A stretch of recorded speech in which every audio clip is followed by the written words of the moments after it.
mettre sur pied une... Dans un état de droit, il y a une justice indépendante.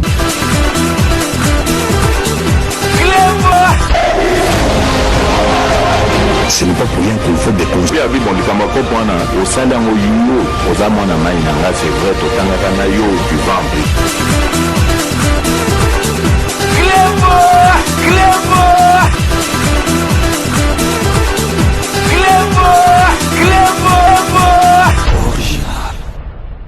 Salut et bienvenue sur cléboisoriginal.net. Merci de votre fidélité. 5 minutes avec César Ngadi. Tout le monde est d'accord et il en restera ainsi pendant très longtemps. 5 minutes, il y a les lots.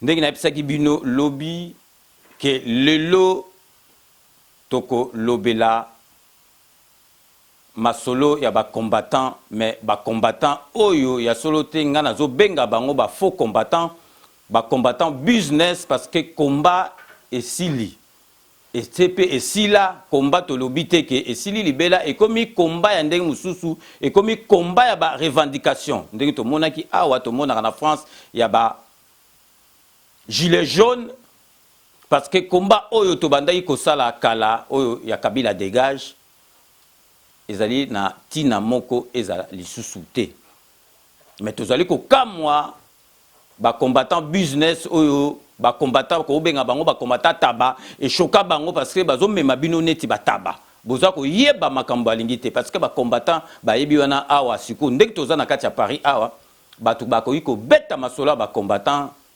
ezali ngai César Ngadi Kleboa Adi Londolé le célèbre beau comme Dieu Roger Bongos pour biso tozalaki combat tango bandi tozali wana biso mutu to bandoko pesa bino ba micro tozo fula bino ezaneti ozui train na Châtelet masolo le kangi na gare du Nord il faut ba betela yango il faut pas betela yango bien mais biso tozalaki yango wana lelo to lingi vraiment to solola na ba combattant oyo biso to fula bango na kotanga sikoyo ba combattant o vraiment ba comprendre ba masolo ndenge ezali na kotanga bango na ko expliquer ndenge ezali parce que tozo mona ba combattant to lobité ke o soki ba combattant o soki ndenge ni mais ba combattant o bazo comprendre idéolo o baza objectif na makambo na bango ba comprendre que mutu oyo a commis président de la République azalaki combattant donc ba combattant bandi maké na kati ya combat ba bimisi président de la République combat et bimisi président de la République il faut tout séparer là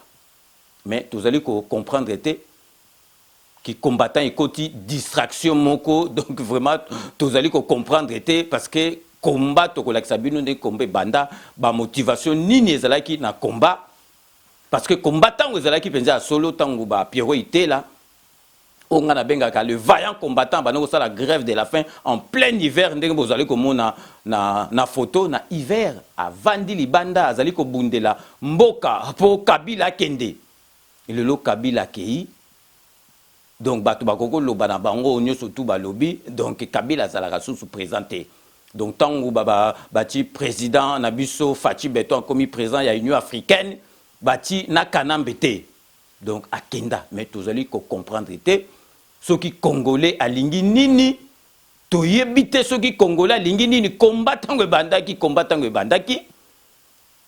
batu bazali ko bunda Kabila dégage bazali ko bunda ke 8 millions de morts bazo violer ba femme na biso ba basi na biso kuna ba mama na biso bazo violer bango na kende Kabila a dégagé 8 millions est bon, président de la République, à Monique et Massolong, il faut même la onde état de siège salami. Donc, si ko bino, bobandoko le la 8 millions de morts, et si la maman na biso bati ko violé bango. Président de la République, a sali ke sikoyo, ati masolo o ebandi ko silisa guerre pe to ebi ke guerre wane ko sila na président de la République bino boza d'accord te sikoyo boye bisanga ba combattango bolingi nini sikoyo bozali ko sala ke moko le président de la République aroya soki dimanche bino bo ken soki ko sala sitting na bino soki samedi soki et puis boye bino mo ke boko pousse na kutata pembenité biso zali na Londres bato ba bati ba sagi soki ya ba biloko nini ba ko ba ma président est-ce que batongo ba pousse na kutata pembe est-ce que président kuta ayaki awa kala ata ayaki awa il y a une semaine ayaki na visite moko neti privé donc bo poussana kutu pembeni bon président azoya awa ba ozaba président belé est-ce que bino boko poussana ta pembeni kutu ya hôtel boko poussana te mais po bo monaka ke bokota na ba distraction moko boye do bozo sala ka bibloko moko ka buzz po ba tchabino kame boyebi ke eko salima nango ndenge ezate mais avant to kota na muzindo parce que toko solo la nga nazali na yebi ba combattant loba ba ko kosa batu misusu menga ba ko kosa ngate punga na yebi bango moko na moko avant to continuer na masolo na biso na kanisi déjà bosi boyebi kombo oyo c'est côté libino vraiment donc vraiment parce que ba kolo masolo oyo ba lobi non vraiment nanu bazwa ba coup de fil boité banda masolo donc Kodia Simon donc les lots allez tourner émission où ils allaient vendredi donc lobby le 15 Kodia Simon tous allez na kati à Paris pour bateau bazwa qui déjà ba bengaki ba signer ba contrat na bango ndeka ezali mais nazali ko préciser bateau boye baké les 30 premiers oyo baloba que ceux qui ba bengi les 30 premiers ba rozwa ba terrain au félé donc ils a déjà clôturé. Et on a lingi na tiré attention na bino boye bake soki bozo benga masolo ango ezali siko eza susute ke les 30 premiers ba pesa terrain félé mais masolo ya ba crédit de to sola ka ezali mais siko tozali na dossier à maluku après un c'est les ali ya bom ezali après to bandela sous masolo il y a les 30 premiers mais na dossier oyo ya maluku bah les 30 premiers donc c'est l'équipe et puis masolo lobby tellement que sale et cause à la pandémie ou makamba covid ba ko yamba batu bete parce que batu bazali ko benga na niveau moko donc vraiment donc na bango moko bakolo masolo bandimi ku douter que ba ko zwa ba coup de fil aboye donc tozali ko tiela bino bo landa bande annonce oyo mystère siatulana dit londolé les célèbres ndenge ba expliquer ki makamba donc on a répété le sous que Masolo ezali mais les 30 premiers ils a déjà clôturé. Toujours proposé bino sikoyo bolanda donc bande annonce oyo donc Siatula mystère Siatula à Salina di Londolé pour na Kodia Simon donc Kodia Simon ezali donc baza déjà na ba terrain na bango donc bato ba benga les 30 premiers ils a déjà clôturé ba ozo ba terrain félé après bango au s'enregistrer ba ko sala tout ozo crédit wana donc après banda ko ezali na ba norme moko neti ya poto a ndenge bozali komona donc bolanda l'explication ya Adi Londolé les célèbres bon comme Dieu na mystère Siatula. Mes chers compatriotes comme Nicolas comme Kaka pour le bandeko no ba congolais et comme Kaka mes chers compatriotes ngapelelo mes chers compatriotes, voilà du nouveau Kodia Simon et la Sinini. Et là qui c'est congolais, diaspora, immobilier. Oh biso, baloka biso, toko zananda kute, toko kufaka aboye. Non, au nom de Jésus, Nzamba Sali, hatindeli biso Kodia Simon. C'est-à-dire, bazana ba terrain, oh ezali, na maluku ntsele mwanda bazobenga ngo cité kimia pona ni cité kimia po ekozala pena ba construction moko neti kaka na poto mwana Congo mwana Bunia mwana poto partout ozali benga na numéro oyo eza na C Kodia Simon apesi moto nyonso chance avantage po toza la peine bandaku lokola bango. Oh Seigneur Nzambe merci ezoleka ndenge nini alors soki les 30 premiers batu oyo bakobenga na numéro oyo ezoleka na C Kodia Simon akopesa bango ba terrain ofele à condition que Kodia Simon yemoko atonga yango na ba norme oyo esengeli cité kimia tolingi te bandako mususu ezala likolo mususu ezala na se non toboyi bandako nyonso ekozala identique. Alors pozwa terrain kuna esengeli nini soki obengi na se okei na bureau na bango baza na bureau na Paris baza na bureau na Belgique baza na bureau na Londres kende kobuka na te c'est le moment oh famille na ngeloba na kokufa locataire non Kodia Simon ye pour na kokata ba lien mutu nyonso il faut zala mukolo ndako.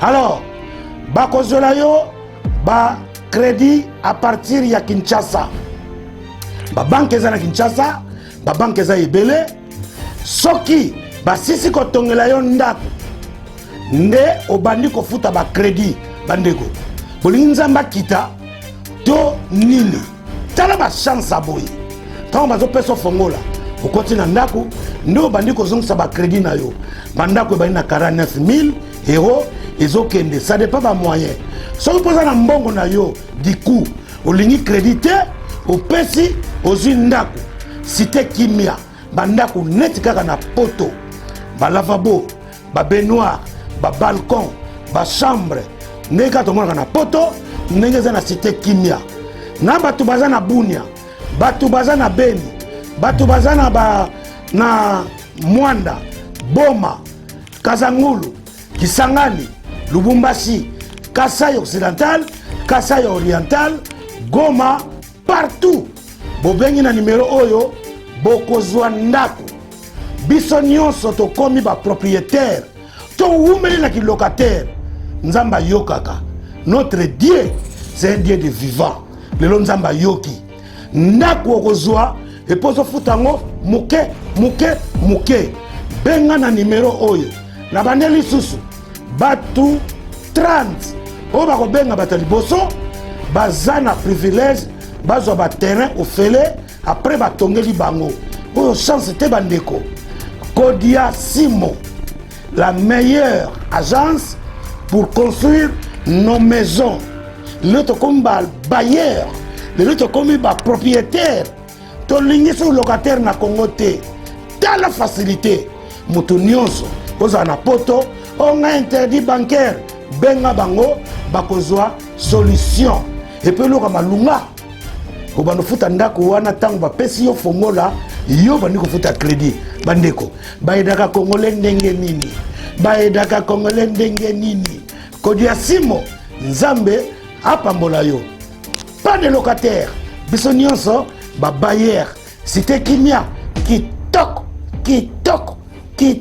yo moto oza na mbongo ebele yo mpe moto ozanga yo moto oza na papier moto oza sans papier yo oza interdit bancaire yo oza na poto esika ozali Kodia Simo apesi biso mabele na Kinkole Maluku na Ntsele Kinkole Maluku na Ntsele minimum 50 000 euros 2 chambres salon salle de bain na bajardin olingo somba ndako o nokole kimbo o masala kimbo o non Kodia Simo osome pa na bango ba otongela yo mais par contre les 30 premiers bozan terrain ofele les 30 premiers bozan terrain ofele bobengi bango aussi terrain déjà Kodia Simo pour vos projets le terrain les maisons les parcelles chez Kodia Simo soyez branchés à tout à l'heure.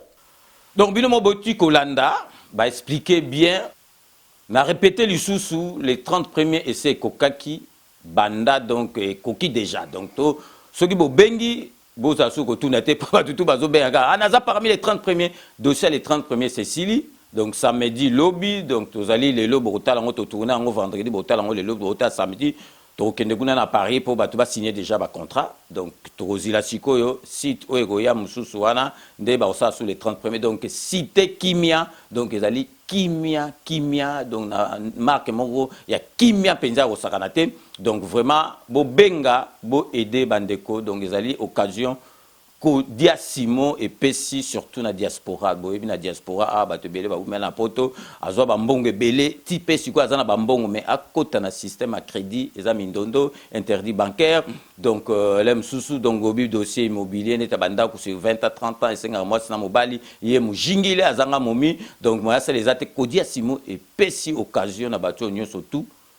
ba koma ba propriétaire au bengi ce qui peut aux mbongo ne lingo payer cash yokaka donc avec 49 000 euros aujourd'hui déjà ndaku il y a 2 pièces il y a 3 pièces et vous a déjà 5 parce que vraiment Kodia Simo toyebi ndenge vraiment toko remercier yote donc vraiment Kodia Simo ezali ko aider bana mboka Kodia Simo et sali vraiment de façon que diaspora a comme propriétaire mais na moni pe batu musu bando benga batu akine même pe ozana kin so ngo kota na Kodia Simo ezali na problème te donc sikoyo avant to kota na mozindo ya masolo na biso tous allez proposer bino parce que bah te belé bazali ko le bas ces anga d'émission comme quand même cousser mais bah publicité c'est belé bah publicité ils allaient en te faire vivre abiso botal rata na ba télé ba chaîne et à ba télévision minene publicité ndem te faire vivre abiso mais to peut se rappeler bino information mais vous avez la possibilité celui peut vous moniquer publicité c'est petit bino te beaucoup collègue ça mais celui vous légui si au moniquer vous rendre biso service des ali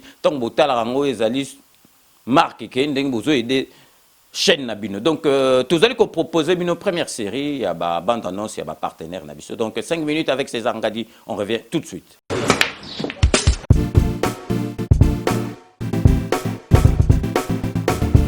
Noël Nakomi.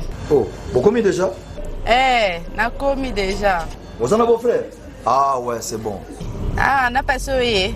Boyana Bali Center, 7e rue. Ah bon? Monsieur.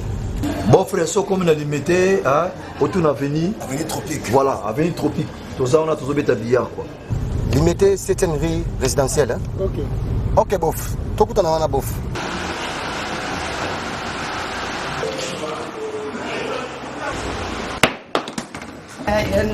Oh, ma petite sœur, ça va? Ouais, bof. Ça fait longtemps. Ouais, ça fait longtemps. Tu es pour un mariage. Tout justement, salle de fête Pésalia, il y a bien Kitoko. Ok. Hein?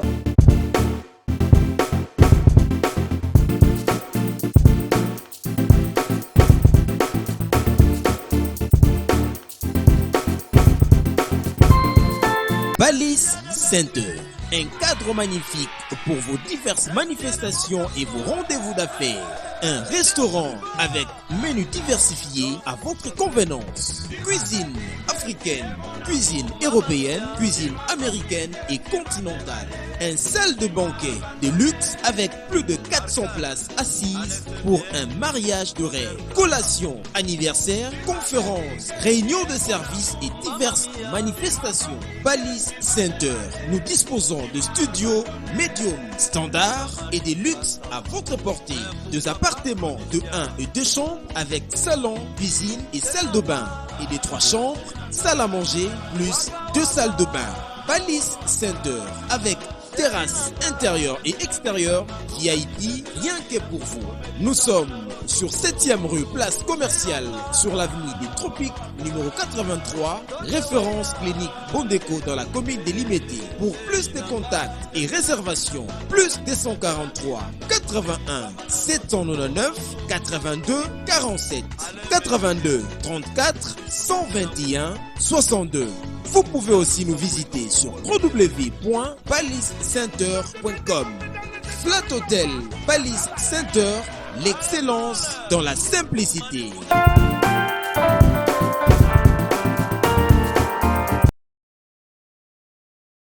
Sepela TV eye na makambo ya sika lisusu. O ba chaîne ya France eza na kati. Ba chaîne ya Congo eza na kati. Ba chaîne ya Londres eza na kati. O ngomona makambo ya politique ya sika. O parti AA eza na kati. O parti BB. O CFAIO eza na kati. Ya Sepela TV.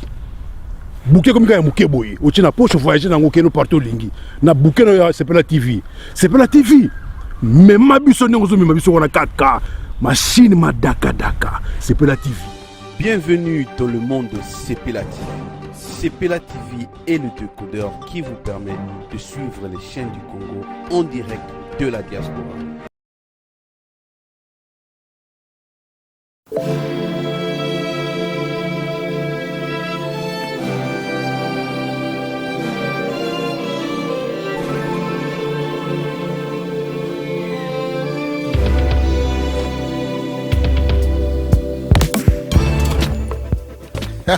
Chers amis, Adi Loba, Adi Loba, oui, Naeko Loba, Awatoza, et pas Maman Nicole, styliste, modéliste, Nicole de Paris. Nabina Oko Tongezali Awa, Toza et Loko Moro Ayo Salama, ma baya mi bali. Ça dit non, tout le cas de Cambote. Mais Maman Nicole est Morazala, styliste, modéliste, et Tamsuna, Bossane Loko Moussousou. Maman Nicole, bonjour. Bonjour papa. Dans les Poutana, Libana Sakinango. Ana libana saki nango yango Nicole de Paris na 70 Anatole France. Nicole de Paris styliste et modéliste. Na 2021 on a bimisi luki yanga moko libaya ba garçon donc ba star ba pasteur banduliste ya Yesu banduliste nyonso bazoya awa libaya ba garçon zo sema nango côté mususu te kaka ana 70 Anatole France Nico de Paris Nico na simba ba papa miko na libaya ba garçon.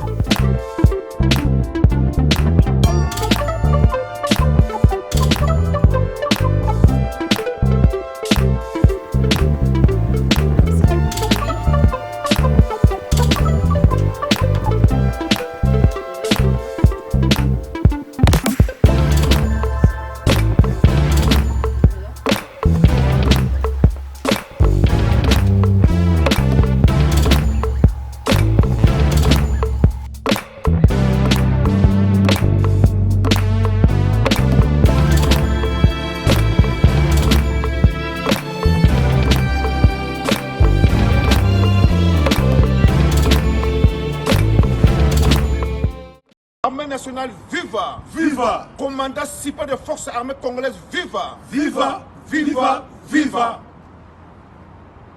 Bon, ceux qui sont congolais, ceux qui sont congolais, ceux qui sont congolais, ceux qui équipe nationale de la Beta, ceux qui ont un drapeau ya mboka na biso. Ba léopard na biso ezali ba pinga ya biso ba soda, ba keko luke ya liberté ba ndeko na biso ya est. Plus de 23 ans, ba ndeko baza kolela. Lelo oyo tobi to mettre stop na yango. Alors soko zali congolais yaka samedi to soutenir ma pinga ya main na biso pour na victoire finale. Ingeta. Bana Congo bandeko na ngai ya Congo boya samedi na 14h na place Bayo tokuta na kuna ezali kambo ya drapeau ya mboka ezali kambo ya mabele to soutenir ba FARDC na biso baza kosala musala kitoko ba mama balela mingi lelo yo esengo ezongi. Bana Congo oya Paris ya Bruxelles ya Londres ya Allemagne rendez-vous ezali moko samedi oyo na Château Rouge métro Marcadet na 9 rue Marcadet na place Bayo na Paris 18e arrondissement. To bengisi bino so tuboya to soutenir ba FARDC na biso na état de siège oyo ezaki décrété par le président de la République. Boya ebele Congo ezo pona bikolo te. Congo ezali biso tout. Baluba, Baswahili, Bangala, Bakongo, tozali école moko, tozali batu moko. Donc les lois de l'Est va souffrir pendant plus de 23 ans et aussi un biso tout un message de soutien. Donc nous vous invitons à ce rendez-vous de ce week-end, le 15 là, dans 3 jours. Ne ratez pas pour la patrie. Donc c'est à nous de défendre notre terre. Merci. Chers compatriotes congolais et congolaises, nous sommes venus lancer un appel vibrant à tous compatriotes de venir soutenir nos vaillants militaires, les FARDC, qui se sont décidés, au moins pour une fois, pour se tenir contre l'ennemi qui nous a imposé depuis les années 91, nous ont imposé les viols, les massacres et tant d'autres atrocités. Aujourd'hui, les forces armées congolaises se sont décidées de mettre hors notre territoire toutes les forces armées qui nous ont imposé la souffrance. Voilà pourquoi ne pas venir soutenir en fait nos militaires. Venons ensemble soutenir nos FARDC pour les encourager, afin que nous tous disons comme un seul homme, fini la guerre, soutenons la RDC, Ingeta.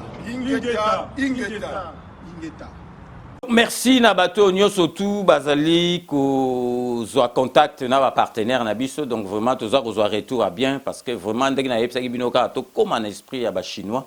Parce que chinois et daka muninga ne congolais mais congolais sala ka muninga zo matazo ko benda ye po akoya muninga sala loko non so da ke kuna donc bon na refula et na okende kuna tazo préféré kende ko sombelo que pas étranger olia kende pas ya ndeko na ye donc totik esprit wana bomoni masolo ndenge zali o biloko tuto la kisibino zali ya bana mboka donc mieux vaut ko aider muninga na yo mwana mboka ke ko aider étranger tozongili sikoyo sujet na biso ya lelo o tolubi tozali kolobela ba faux combattant pour nga nazo benga bango ba faux combattant parce que combattant oyo solo oyo ayebi but à combattant à côté qui na combat ayebi eloko nini oyo to bandaki ko senga ezalaki Kabila dégage ba femme violée et si là siko Kabila dégagea ba femme violée yango présent tima solo oyo bozo komona état de siège ezali ko salema ba siko bino boyebisanga motivation na bino ezanini ba réclamation na bino ezanini soto tuni bino bokoza la peine réponse à repesa te po bomona kake combat na bino koma combat business combat moko ya buzz na lingi siko na yebisa bino natangela bino ba combattant oyo penza ngal nazali ko féliciter bango pe na yebike ba yebi combat solo po ba misuso ba koti siko ozomona ke bazo tshaka ba makele bazala kité tant biso na ba di londolé les célèbres beaux comédiens na ngai moko na Roger Bongo sozo la kisa bango ba misusu bazo kima bazo ko lobate mais bango mutu ba koma ko tcha munoko ba kota na combat ba yebata but à combattre et logo ni ba bande ko bundela te na kotanga neti Pierrot Itela le vaillant combattant on appelle ça un exemple que donc en plein hiver donc vraiment azo ça la grève de la faim pour à libérer mboka ni Monique mboka ni sur les libérer pourquoi aux ala na sima président de la République te tokotanga Martin Sali le coordinateur président et à RCK azalaki donc combattant ba o bando ça la président ba stratégie donc ya rosakanate mona donc na périph donc mutu ke ziki donc bazalaki penza donc na kati ya combat sikoyo amoni ke bon to continuer suka puis donc but na biso ezalaki boy akota na kati ya masolo ya politique tokozwa Rex Kazadi kenda bandaka la sala ba masolo bandaka la kenda yaka asala ba masolo donc combattant solo akota penza bolo akota prison pour na masolo ya combat sikoyo atika masolo ya combat akota na makambo oyo ya ba parti politique akoma okena mboka na parce que combattant oyo akolobake oyo so akena mboka ba okange azalité tokotanga susu méthode Moulenga je me rappelle bien tango bandaki makambo parti ati mondongo comme parti politique azui ngana di londole tout ça l'interview ba critique qui au combattant ko comme homme politique mais lelo ba tout ba koma na masolo ya politique donc toujours mona ke ba combattant oyo bazana objectif ba yebi combat ndeni nezalaki tokotanga Edi Kapunju donc les grands stratèges pour vraiment ba stratégie nyo surtout e bando sala mana combat e bando sala babulu ya Edi Kapunju donc bango tout bazali na kata na sima ya président de la République ba moni ke combat c'est quoi comme combat ya ba revendication ya kota la ke non to lia bien peuple lia bien et se soigner bien combat yango wana ça souté que combat bon siko bino combat donc Kabila dégagé comme ani Félix dégage bon moni ke ça en sens té de tout tel siko yo Pacheli Mikobi bo yebi ba makambo sala bo yebi toko tanga ngo ate toko lo bango te do ba combattant penza solo o penza bazali ko bundela mboka lelo ba monike ndeko na bango est-ce que bino boko bundisa moninga na bino combattant azui esika abandoko marcher na bino siko azui esika il faut bo sepela mais bino boza ko bundisa moninga na bino combattant est-ce que ça na sens toko tanga Lucien Ngando bozomona ke Lucien Ngando donc grand combattant ba combattant ozomona penza ke donc ba combattant oba et puis nazo remarquer que bon na lobité que ba misusu soki o bazoba na lobité oh c'est ça ngada comment finga ba misusu bazoba non mais nazo remarquer ba to ba mitu et ça bien bango mutu baza sikoyo na sima ya mboka donc to lobate que baza na sima présent Félix Antoine Tshisekedi bazali na sima ya mboka po bazo comprendre que combat auto bandoko sala siko ndenge komi boy ezali ndenge ezalaki lisusu te et comme penza combat ya ba revendication donc parce que tokolobate bolobate que oh César ngadi azolobake opposition ezalate combat non combat ici la raté même na France awa combat ezali mais siko ezala combat moko donc bozo sala donc il faut bosala ba critique ba revendication ba critique moko constructive donc siko parce que to retourna ba combattant donc toto benga ba combattant ezana tina bazo même bisiko so batuni bango siko bino siko bolobi ke payer ça occupé bola ki sabiso drapeau o eza na kati ya mboka na biso pour payer ça occupé so to bisi bango payer ça ki na ba infiltrer ça va mais payer aux occupé pays nan ba libérer ngo to payer ngo ba ko libérer ngo camp payer ngo ngana zo tuna bino ba ko libérer ngo camp mais ezali mawa po bomo naka bazana bango na eloko ko sala te bon omoni ke siko bato bazo sala combat siko yo do ekomi combat moko bo ya intérêt moko personnel parce que combat na ndenge ya logique combat ekoki osala mate combat bien sûr ekoki osala na marque mususu mais na marque wana te mais so na otanga ba combattant vraiment na ko bosana te petit na papi volcan muta banda masolo ya ba combat a na kati ya France pour mututu ya kala soko tangi Pierrot itela so volcan salaki volcan mais bobi que volcan zali combattant non aligné aza gauche droite ité mais boye ba ki aza petit nanga d'autant on vient na za côté boye ba ki ka boye aza petit nanga mais ya zani na ba boule na ye ya ba combattant non aligné za na ba principe na ye ya ba marque ya ba combattant non aligné bon eza choix na ye et puis mutu musunga na regretaka mama Congo combattant munene ya mwana mwasi penza sala combat mais mama Congo donc ebike ya no ngadi ndeko be ya ngadi donc akanisaka yoka parce que combat na yo penza il faut mener combat na ndenge mususu mais ma Congo ebike ma Congo motema malamu tellement ba utilisaka eka soli ka mo ba bengi après tango epesa fo batiki mais mama Congo donc combat na yo ekoko suka ndenge wana te combat na yo ya ngadi alobi vraiment que combat na yo il faut eke na ndenge mususu parce que yo zali parmi basu o penza ba bunda penza po na combat oyo ya mboka sikoyo combattant muta komi président de la République bokoko sala combat oyo kaka ya ndenge boete nazola kisabino botala po biso tozomona onka net liseki nazoko proposer bino botala ba image ba combattant ya ba Camerounais bazo expliquer bino que biso tozali na chance que tozui Félix Antoine Tshisekedi bango sobo babi que bino bozomona eza nango eloko te bo pesa biso Félix Antoine Tshisekedi biso to pesa bino président na biso Sénat donc président na biso ya parlement bo tala ba Camerounais ndenge bazo envier biso pour biso moko tozui ba valeur toza nango te o tozui ya président na biso donc président na biso Félix Antoine Tshisekedi Chilombo Fachi Beton. Moi je suis Camerounais. Moi en tant que Camerounais, je demande au peuple congolais. On vous donne M. Paul Biya, le président de l'Assemblée nationale du Cameroun, le président du Sénat, toute l'Assemblée nationale du Cameroun, tout le Sénat du Cameroun, tout le gouvernement du Cameroun, vous nous donnez seulement une seule personne. Félix Tshisekedi au Cameroun, ce n'est que tout ce que... Non, c'est que ça va changer. Là, notre pays, on sait que ça va changer. Les choses vont changer dans notre pays. On aura la liberté d'expression, le droit de l'homme en espérant qu'on aura tout cela. Africain. Actuellement, en Afrique, nous sommes fiers qu'en République démocratique du Congo, il y a un leader. On sait qu'il va porter à ce pays, on le sait. Toute l'Afrique centrale dans le dos. Moi, en tant que jeune Camerounais, jeune Africain, je suis tellement fier. On sait qu'il va porter au Congolais. Changement est arrivé en Afrique centrale et plus récemment en République démocratique du Congo. Nous-mêmes, nous avons aussi besoin de cela. Donc, binomo bolandi, nakalisi donc Congolais azoye bate chance ni tozali nango. Chance ni tozali nango tozui président oyo biso to bandoko lela. Donc étranger longwa bazwa ta makako ta mbwa bacha. Mais Congolais nzamba lingiye a changé vraiment mukili yango apesi biso pas n'importe quel président de la République. Apesi biso mwana ya papa na biso oyo sala tout penza ke démocratie ekota na mboka na biso papa Etienne Tshisekedi bapesi mwana na ye muta comme président de la République. Ancien combattant sala ba marche à lelo ba combattant, il faut tous la fier que donc tozui donc combattant muta comme président de la République.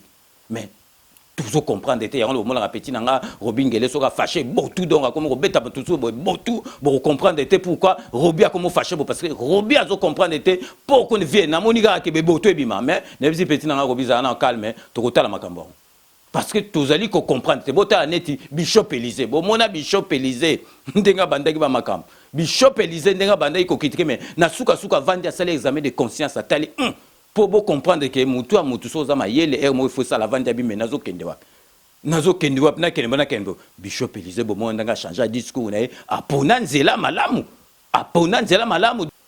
donc bino bo moni Bishop Élysée atali menazo kende wapi atali penza que congolais ça congolais hôtel mais non na ko bundisa muninga nanga congolais te na ko bundisa muninga nanga combattant te na ko bundisa muninga nanga combattant te atali bo azongi na nzela bo moni bino mo Bishop Élysée donc ba clé bo wa comment obimisa bo comprendre que non na suka et bo talaka bon nazo kende wa bon conscience et ça limbala moko ozongi na kata masolo donc vraiment je profite nakati émission oh, donc j'en profite de l'occasion qui m'est offerte nakati émission oh, pour na féliciter vraiment Bishop Élysée pour na ngana to bando sola to na Bishop Élysée yo jamais okokombe makomba na ndenge boza mutu mayele benda film oza mutu mayele okobundisa jamais ndeko na yo Félix Antoine Tshisekedi aza ndeko na biso soki makambu tokobongisa Félix Antoine Tshisekedi akoza na bula mabete pour na Congo parce que azali mwana mboka et puis tout ça na chance aza motema malamu à part qui président aza motema malamu do alingi muninga souffrir te siko akomi président est-ce que alinga peuple ne souffrir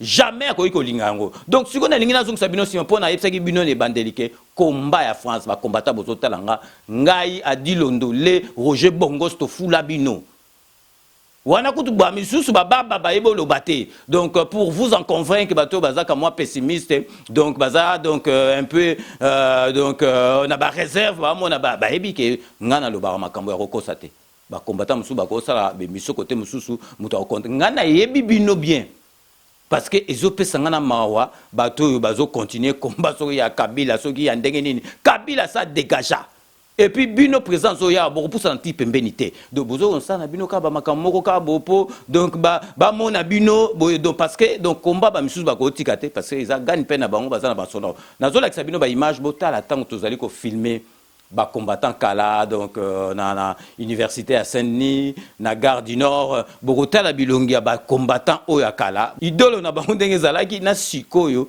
makambazo loba soki ezo concorder bokomona ke bato mususu bazo continuer bazana objectivité bazo sala penza masolo bien que ba misusu ba kotika combat bazo na bango na combat diso pato ba tête o penza ba combattant bango tout bazali na sima président Félix Antoine Tshisekedi parce que ba yebi combat ndenge nini zali ndenge nini ba zalaki na but na yango donc restez connectés sur Club Original à tout de suite. Congolais va tomber dans le but.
À ce moment, il a arrêté notre journaliste Gabi Balukuna. Il vit ici en France. Il est parti là-bas il vit avec lui. Il est parti en Afrique. Le monsieur là lui a arrêté. Il lui a arraché tout son passeport. Tout ce monsieur-là, il ne peut plus revenir ici. On ne sait pas ce qui va lui arriver, le monsieur là. Notre confrère journaliste là-bas à RDC. C'est pour ça qu'on est en train de protester. Vérité pour les sans tricage Cléboa au moins tous les combattants donc il y a 2 jours bah yeb saki biso que ceux qui est loko et salami bah robenga biso siko toye tozana gare du Nord mais to comme avant mais to comme un père mais ma selon ils ont continué tozana na combattant babé m'a ramené au les cas. Oh merci beaucoup monsieur le journaliste Sambe a béni le Congo na oyo ce salami lelo ezaki mukolo yo Congo il fallait que soit libération mais Nzamba salisi biso ba poumon nyonso oyo et protégeaka gouvernement oyo équipation ya mboka bakoya ki na gare du Nord à partir à 13h général Etumba na quelques Rwandais bazaki mpanzi na ye bato ebele babanda kozela Zakari Bahaba sinzoka ezalaki Zakari Bahaba c'était ngai nde mutu natimbelaki ye ke eza général Etumba parce que azalaki accompagné na combattant na biso ya Bruxelles Henri Moke babundaki muke na kati ya TGV alerte pesami yango peuple to mobiliser peuple na baninga na nyonso tomoni général akomi na beleli peuple kelobi que parmi les généraux oyo bao protéger gouvernement oyo za ko piller mboka na biso oyo gouvernement et accepta que génocide bango oyo baye ko collaborer na ba français pour batia bango appui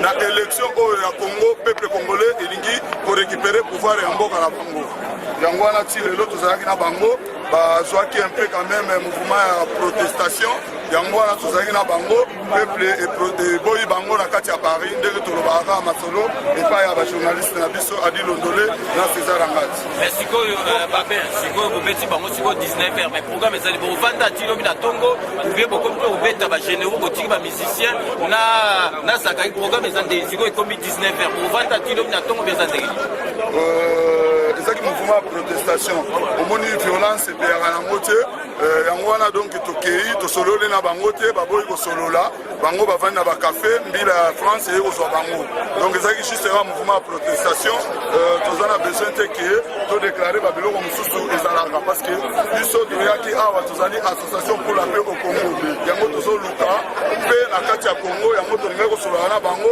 oyo bazalaki na bango presse nde bakei na bango. Donc vérité pour les centricages biso tozawa nanu donc tozo kendete total ndenge masolo ngo kende donc o ezali première partie à masolo donc vérité pour les centricages le toza jeudi donc ba epsaki biso que ceux qui vendredi samedi makambo ekoleka yamana biso tozali donc monsieur Babet tozana bino bon na message à suka kopesa yango wana tozo pesa message oyo na peuple congolais. Mes chers frères, mes compatriotes congolais, au nom du peuple congolais, nous vous invitons tous à manifester devant le Stade de France. Le Congo est en guerre, le Congo est en deuil. Donc nous serons là pour manifester, pas pour taper les gens. Nous appelons tous les Congolais de venir nous rejoindre, boycotter les concerts parce que les musiciens congolais de Collabo, ils vont jouer. Et le gouvernement français, ils ont arrêté, ils ont donné un arrêté qui va dire que les musiciens congolais, il ne peut plus jouer la musique ici. C'est pour cela qu'on appelle tous les Congolais de nous rejoindre dans notre lutte de libération. Nous appelons ceux qui sont à Kinshasa de l'idée de se soulever, kobengana munguna akende ba Rwanda bakoti na kati ya mboka na biso soki bozoyeba te boyeba yango na tozobenga peuple mobimba nyonso ezala nsima ya komba oyo po balibere Congo na biso. Merci beaucoup. Ok, message est passé bakombata mosusu bozebele volcan azali awa vérité pour les centricages donc combattant volcan okokopesa maloba nini volcan okoloba tokoloba butu to merci César Ngadi merci à tous César Ngadi ndenge nayebisaki yo tozalaki na réunion komba na biso ezali komba ya bamusicien te eza komba ya religion te komba na biso ezali tozo se focaliser na personne Zakari te komba na biso tozo combattre mauvais système politique oyo bani na kati ya mboka donc nayebisaki yo stratégie na biso jusqu'à présent tolobi yango nanu te lokwa tolobi stratégie te donc yo moko toyebisaki yo tozela samedi mais lelo tosano awa omoni jeudi réaction déjà ya bacombattant na gare du nord ndenge général ezuma betami lokwa mbwa na kanyama soki nani babetami na Paris lokwa bambwa toyebisaki bango tosama sécurité bitumba oyo tozobunda mpo to kolibere Congo tozobunda te mpo na distraction to musique to ni te tozobunda mpo to libere Congo Kabila na gouvernement na bango nyonso tu il faut bakende et puis nazoyebisa bacombattant nyonso tu ya mokili momba bazolanda biso na vérité polele na minute oyo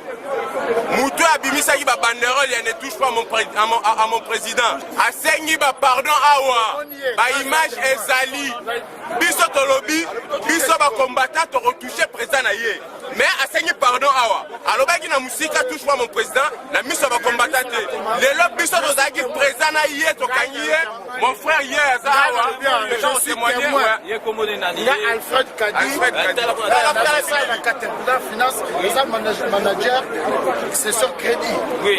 Donc, il a aussi la Caterpillar Finance France. Manager côté crédit. Donc, il m'a solo. On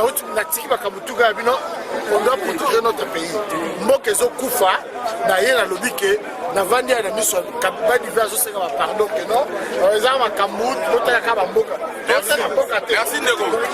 Témoin déjà oyo bozwi amonaki toza pena Henri Moke combattant na biso ya Bruxelles yeyo Henri Moke ye pasa l'opération bana robeta bango na kati ya train agent de renseignement donc résistance eza makasi na musala ezosalema et soki tocombattre bato wana tozocombattre bango sur constitution ya mboka to bavoyu te tolobaki toza na eloko ya propose na bacongolais tozobunda bitumba oyo tose base mpe na kati ya constitution bidon oyo bango batya na kati ya Congo.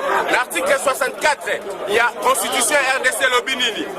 Tout Congolais a le devoir de faire échec à tout individu ou groupe d'individus qui prend le pouvoir par la force ou qui l'exerce en violation des dispositions de la présente constitution. Toute tentative de renversement du régime constitutionnel constitue une infraction imprescriptible contre la nation et l'État. Elle est punie conformément à la loi. Kabila, Nabatunaye, va modifier la constitution na biso sans qu'elle va passer par référendum. Donc, ils ont déjà un habit à violer déjà la constitution et d'aider Kabila Nabatune bazo diriger Mboka na biso na modèle qui dictature. Donc, Batbaza la liberté d'expression bakani pouvoir, c'est comme si Congo est comme un royaume. Congo est un royaume. Biso tozo kuna poto dégager pouvoir ya Kabila na Kinshasa. Toza na oya malamu ya proposer bande ko na biso de César ngadi. Yo moko déjà moni na article 64 ndenge lobby, kaka na kati ya constitution na balobi, nul ne peut être candidat à l'élection du président de la République s'il ne remplit les conditions ci-après. 1. Posséder la nationalité congolaise d'origine. Ce qui est contraire à Kabila, nationalité d'origine congolaise. Deuxième, balobi, être âgé de 30 ans au moins. Oui, ça va, Azana 30 ans, tout le monde est au moins, Kabila a 30 ans. Troisième, balobi, jouir de la plénitude de ses droits civiques et politiques. Oui, ça va. Quatrième, Nibalobi, ne pas se trouver dans un des cas d'exclusion prévus par la loi électorale. Donc, Kabila Lokola la nationalité congolaise et d'origine, il n'a pas droit à proposer candidature dans le Congo. Donc, si tout le monde dit non, appareil judiciaire, il y a Congo, et autres Malamouté, il y a un autre télémitologie, non, il faut tout télémélambo canabiso, ce qu'on a pas en canabiso, mais ne va pas comprendre ça, ça comprend la biso, nous avons contre les musiciens, comme musiciens, on a. Avec la musique, avec l'album, il droit d'autorité, ça va pirater à une place qui est réclamée. C'est leur constitution, puis ça demande que Mboka est un malamté, et nous avons mieux à proposer par rapport à nos 4 prédécesseurs. Mais c'est ça, on a dit, Biso va combattre Togotika, Likamote, Tina Souka, Kabila, Alingate, Abokende, Arma Tungula Koufa, Lumumba Koufa, Baïnia surtout Bakita Makila, Bona Mboka, Wakomoche, Koufa, 8 millions de membres est du Congo, Bandego, Tatamoko, Ake Samba, Abomi Niama, Asoso, on parle de lier Sandago Moussous. Ok, donc, Volcan, merci. Merci.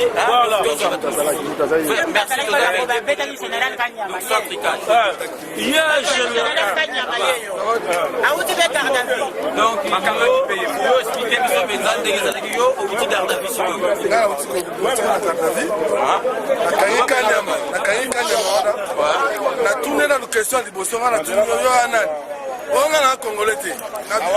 On a vu l'oba qui m'a très bien. On a rail bimi. On a vu le Rwandais. Tant que le village a relevé à Rwandais, petit papier suivi là, le coffre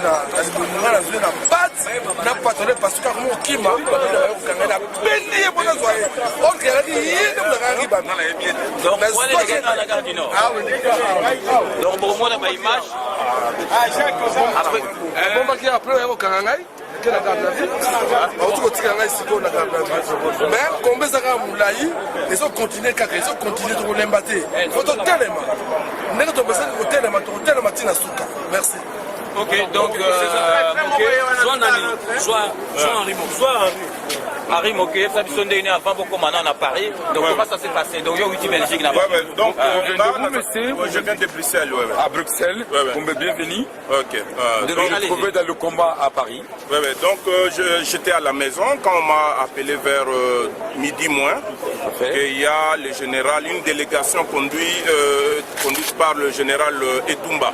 Didier Etumba, donc il devrait prendre les trains pour Paris à midi 13. C'est comme ça que j'ai appelé nos compatriotes de Bruxelles pour aller les interpeller. Donc arrivé, donc j'étais presque en retard parce que je suis arrivé à 12h11, le train devait partir à 12h13. C'est comme ça que je suis monté pour regarder et puis ils ont été trahis par la présence de militaires belges, je pense quelques colonels belges qui étaient là en train de leur dire au revoir. Je suis monté directement quand les policiers, les militaires, ce ne sont pas les policiers, les militaires belges m'ont vu avec un membre du gouvernement, je pense quelqu'un de l'ambassade du Congo. Ils ont appelé la police, ils sont entrés à l'intérieur de Thalys. C'est comme ça qu'au moment où on voulait me faire sortir, le Thalys a démarré. C'est comme ça qu'il y a eu des échauffourées dedans. Il y a d'autres Congolais qui venaient, qui voyageaient pour Paris, qui ont commencé aussi à manifester pour dire que comment une délégation de 21 personnes, tous des militaires, parce que j'ai reconnu quelques colonels là, et puis il y avait deux Rwandais qui étaient avec eux. Ils ont commencé à se défendre pour dire, parce qu'il y a des Congolais qui ont demandé le corps d'Arma Tungulu, et puis les passeports confisqués de Babi Balpoula, on a vraiment profité pour faire la pression. C'est comme ça que les autres ont voulu croire qu'ils pouvaient nous intimider comme ils étaient à 21. On s'est défendu et puis il y a la police qui a intervenu, le service de sécurité de Thalys, les membres aussi de la douane française. Ils sont appelés là, dans les Thalys. Donc on a appelé le Congolais de Paris pour dire que non, moi je suis en route avec ces gens-là. On nous a bloqués avec quelques Congolais qui étaient là. Arrivé ici, Dieu merci, il y avait déjà nos amis, c'est comme ça qu'ils ont commencé à chauffer. À partir de 13h, vers 15h, il y a une autre délégation avec le général Amissi, c'est là où il a été tabassé là par des Congolais parce qu'on doit se défendre. Voilà, chers amis, nous sommes ici à la gare du Nord. Qu'est-ce qui se passe à la gare du Nord? Il s'avère que l'autorité va s'allier à Awa. Alors le fait que l'autorité va s'allier à Awa, il y a un trouble ici entre Nord et les combattants et d'autres personnes. Alors en somme, on va essayer de savoir qu'est-ce qui se passe ici. À tout moment, on a les la carte de la gare du Nord. Alors Mbangu, Toyogagi Masolo, qu'est-ce qui se passe réellement ici? Voilà. Avec Guéré, Nassima Caméra, à son continuer pour faire notre événement sur le terrain. Bon, là, de vous-même. Moi, je rapproche pour voir.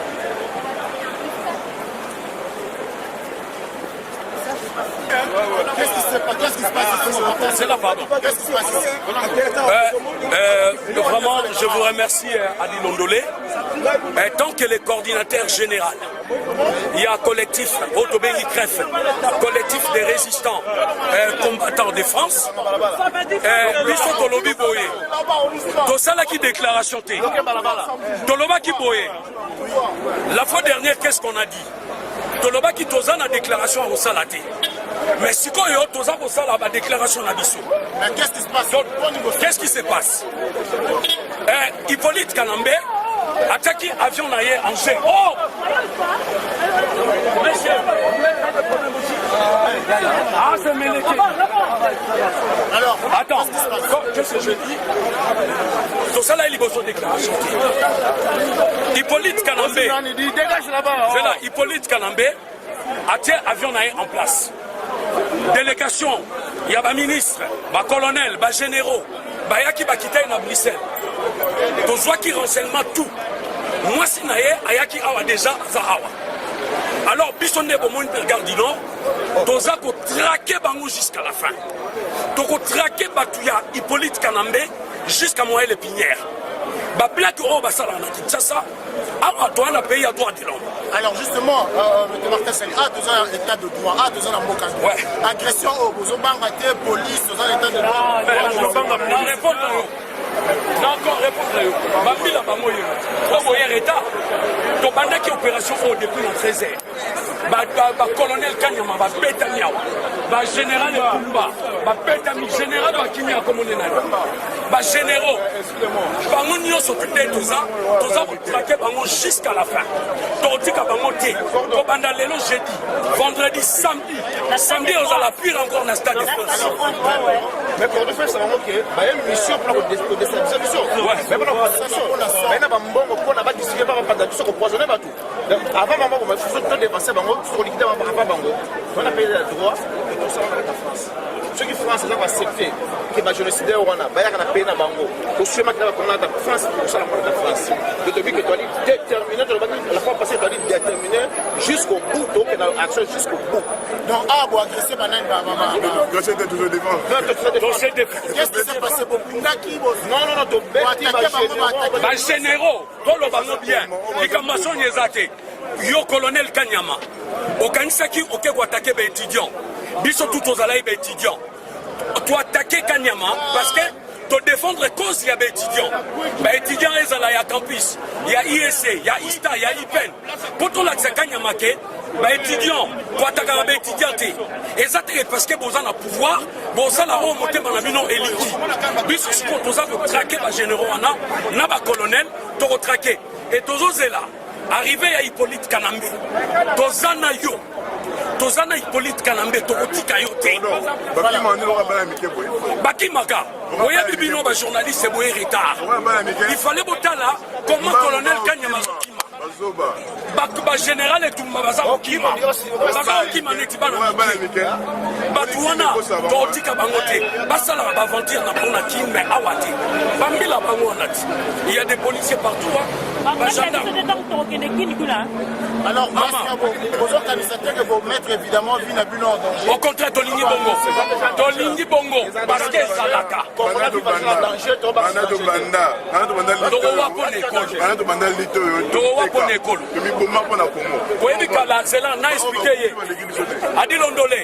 Kala ba Congolais babanda ko bomba na so ba osala reportage. Lelo te esili. Lelo to komi polele. Amoninga na monie. Ba Congolais bozo banga pour rien. Rwanda on a le pouvoir. Bande ko nga botelema. Bande ko nga Congolais bola muka. Ngonge ko ki se botelemité. Nani olité pour na bino. Bino mo botelema nde biso to telemi. En tout cas message na biso. En tout cas merci beaucoup. Vérité pour les centricages tozaga na gare du Nord hein sikoyo nazana des combattants mususu mais question na otuna bino renseignement oyo ya masolo eleki ya bozui ya mondengini renseignement oyo ya bato ba ya en tout cas pero renseignement oyo ndengi ba généraux ba ya bozui la mondengini d'être le bain début que ba combattants doivent organiser sur ba combattants sont disciplinés. Je sais que action de mais vraiment sérieux. Toujours renseignement à maison na bango. La maison, ça dit que ambassadeur avec un gars benga na ngande ona ngai Congo ça okende to comprendre que bato bomela so Congo. Voilà, asa yo. Donc to comprendre ce que bato ba yaki ba boma biso. Alors baza ko ya baninga so baza ko ya ngaka mita ba longola ngai. Na ke dazo na ki. Baninga so baza ko ya, ba ko na air boye opération commando. Donc mais to bomse ba bato to bazala ki vrai. Quand maintenant opération na, ça dit que personne na bina ta maison ambassade.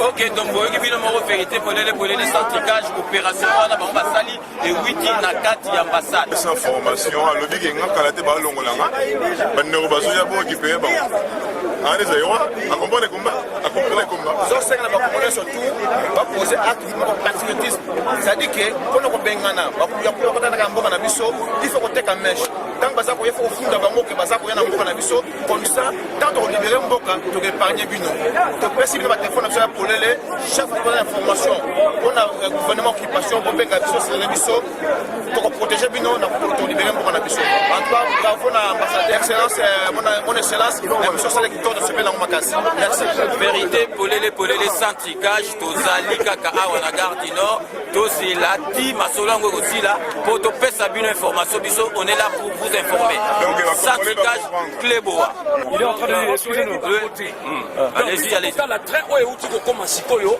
tokota na kati totala soki lisusu bato ya Hippolyte Kanambe bazali to coincer bango bakomi sikoyo soki na kati na kotia bakraka oyo mais bituma na biso eza bango te akolata donc awa boza mpe na vérité polele sans tricage clé boa toza na gare du nord biso tokosala totala ndenge masolo yango ekoleka donc bozomona mpenza bozomona bana bilaka baza kuna donc baseku bazali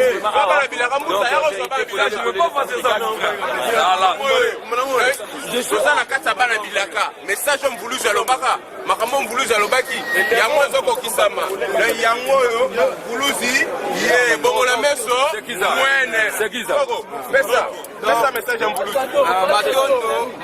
matondo biso tozali banteko na bankulu bamwela nkongo tozali bakolo mabele ya nkongo parce que lopango ya moto jamais kokota yango langi lopango ya moto batiaka langi jamais soki moto apesi yo nzela te mabele wana makambo manso eza koleka awa eza makambo mvuluzi kimbangu alobaka 1921. Nous ne sommes pas des kimbangistes. Nous ne sommes pas des kimbangistes. Nous allons pas na bilaka au kimbangu alobaka 1921 mandansana bana bilaka bakoya. Po alobaki bana na pesa ki baila na batata na bino pesa nga mokongo ce qu'on appelle ça bino bana parce que batongaka jamais mboka sans ba valeur bokoko. Po bokoko na biso nde yango ebota biso. Bokoko na biso nde yango toliaka bafumwa bapondu bawangila. Ezali elaka ya kimbangu. Congo wana ekozala libéré sans armes, sans option de sang.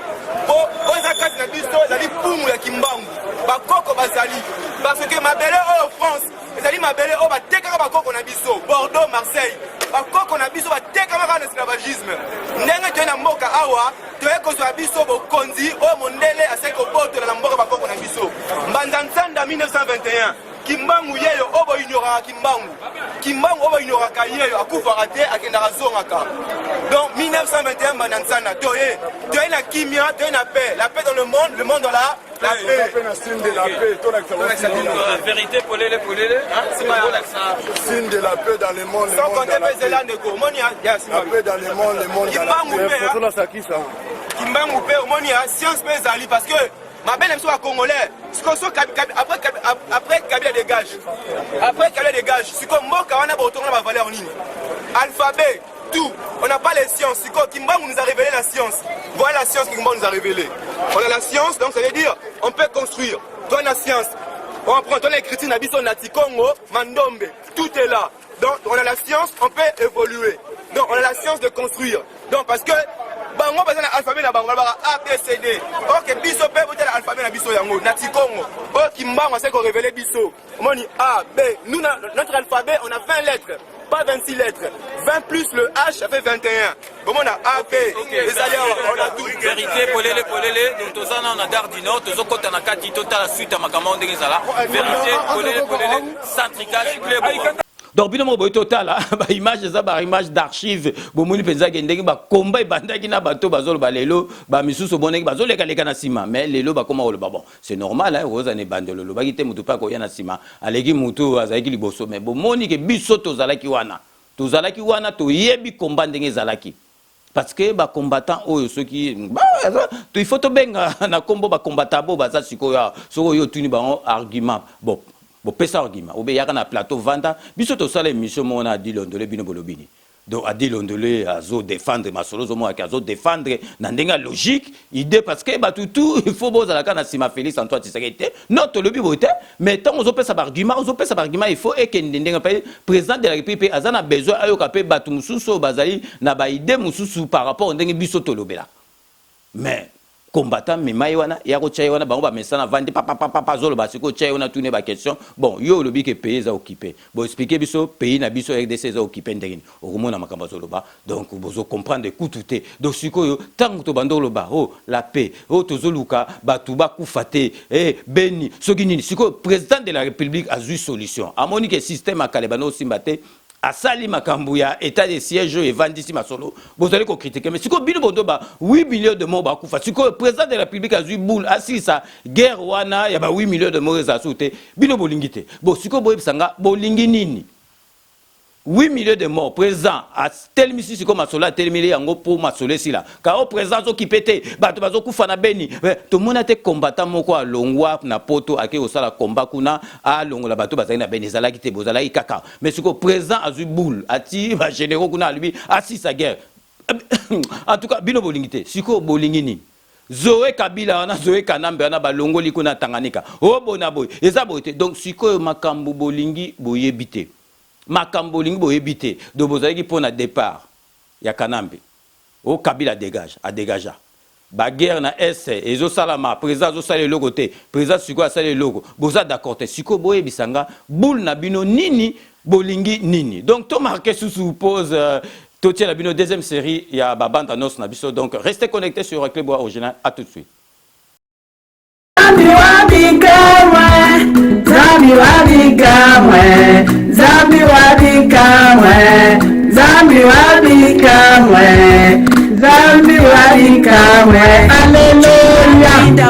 Alléluia.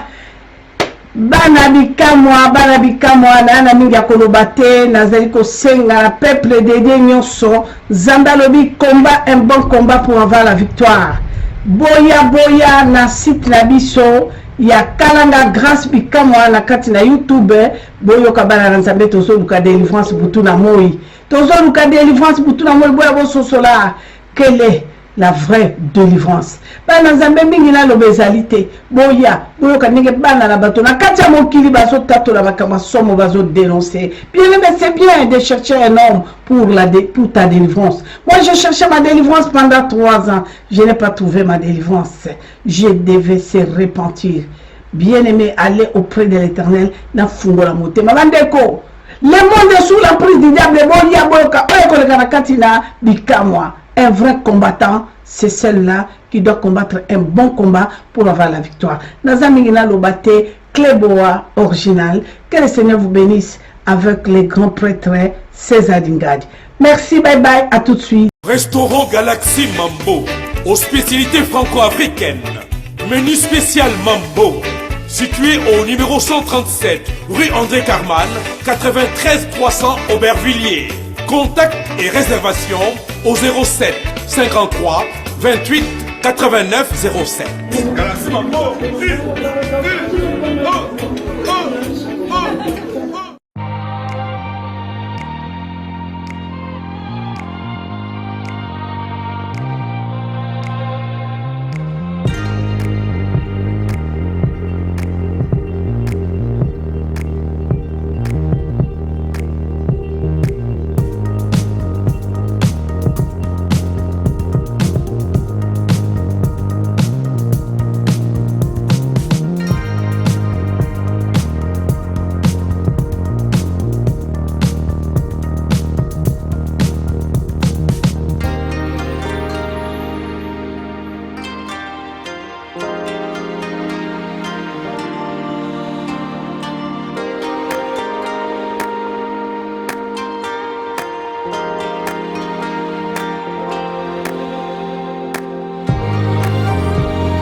Rome C20, service traiteur, organisateur d'événements, allant du cocktail en passant par les akouski et le traiteur qu'il faut.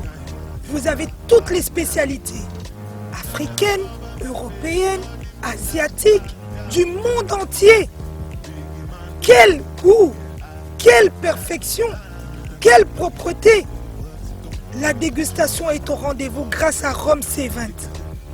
Vous savez les contacter au 0032 465 22 11 72. Rome C20, le meilleur dans son domaine.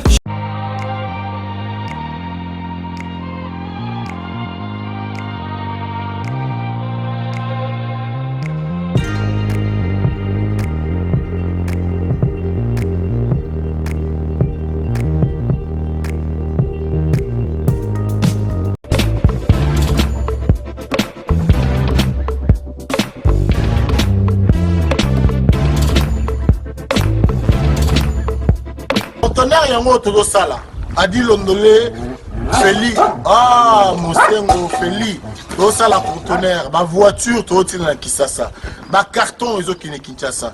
Et en plus, la bonne chose, voiture na yo, quand on a Kisasa, te prends pas la tête, il y a la bisson, chargé bilo qu'on a yo, te relivrer à domicile, sans un bon au teki. L'inauguration est allée le samedi. Ah, tout ça en Autriche, na van, tout ça na Vengambe. Donc Vengambe a dit soba, mokonzi ya mboka ya van. Oaza kuva contrôle nyonso na diaspora congolais na kati ya vana to faciliter tâche bino mo botala ka biloko botande ba biloko ezali awa ba camions za kuvanda bon bana mainde to lobai kaka to uzana kati ya Grenoble to fongo l'antenne na Grenoble système to na nga Feli Mosengo a Juda pauvre to zana kati ya Grenoble adresse ya moto zali. Nous avons un représentant à Grenoble et à Zaliawa, Marabokando. Aujourd'hui, carton mi balé, carton moko fêlé. Donc, système toi na moi ajoute à pauvre, Fatih Béton. Bon, diaspora, bana Genève, bana Busan. Zawa, Nanemas. Quand on est au Baki, nous avons tout mobimba à l'Union européenne et diaspora. Nous avons Liboso, Gigi exotique. Oh, nous avons besoin de produits RDC au Bokuta. Nous avons fret aérienne, nous avons fret maritime. Nous avons besoin de carton, nous avons besoin de Mutuka et de Namboka. Et donc, nous avons parlé et que Namboka référence.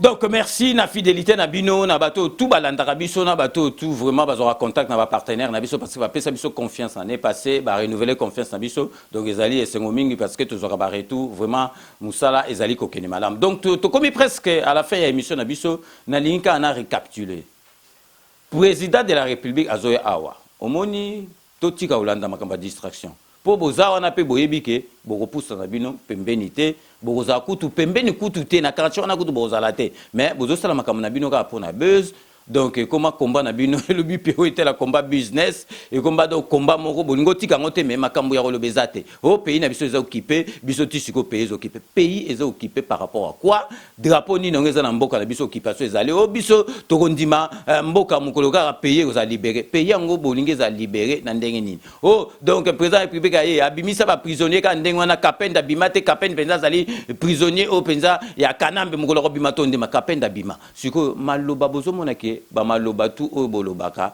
eza ko sala malembe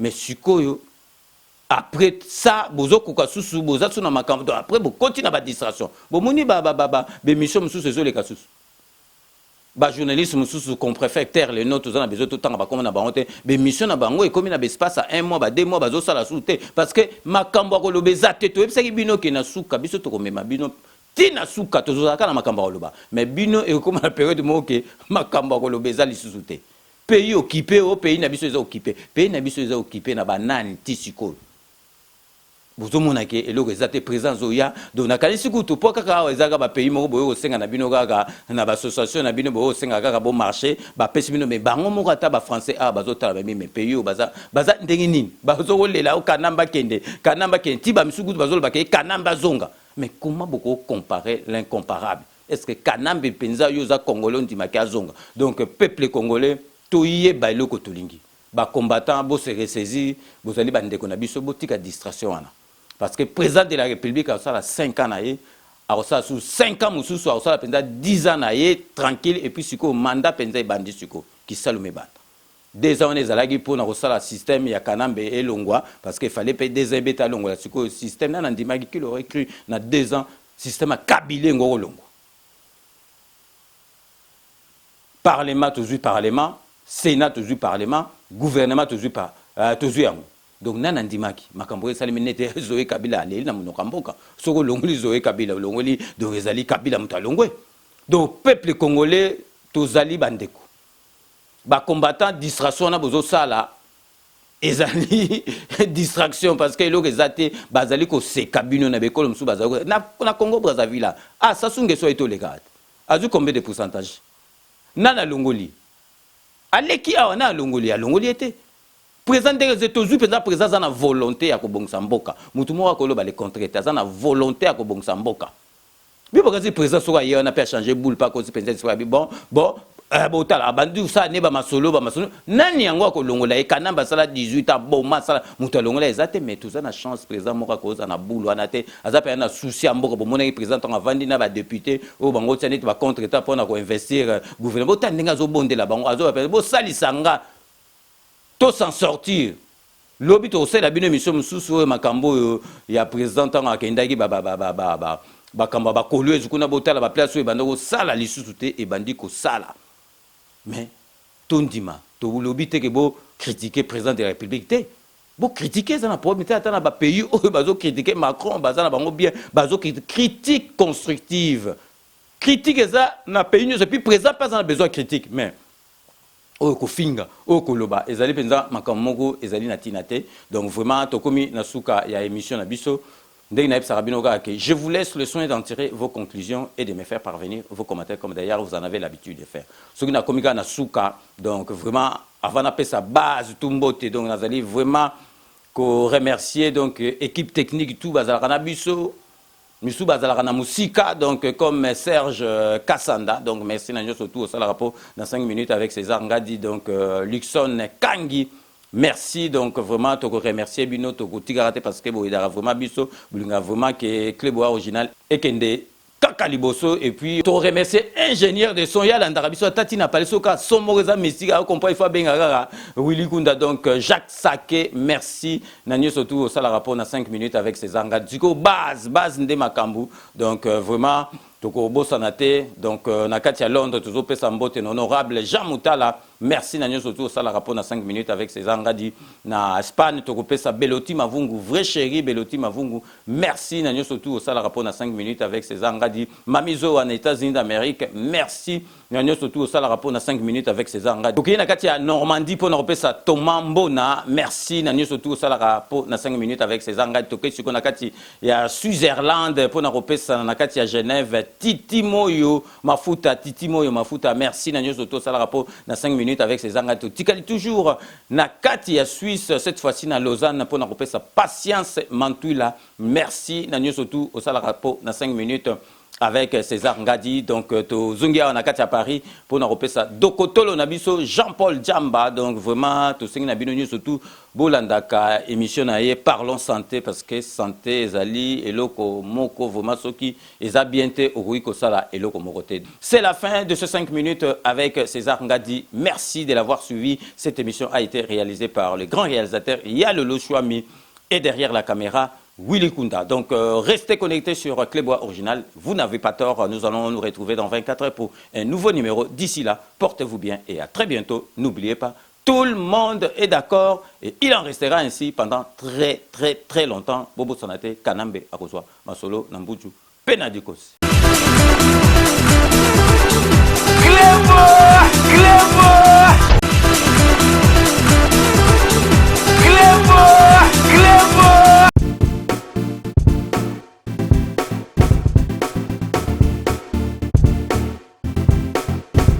On doit mettre sur pied et dans un état de droit et une justice indépendante.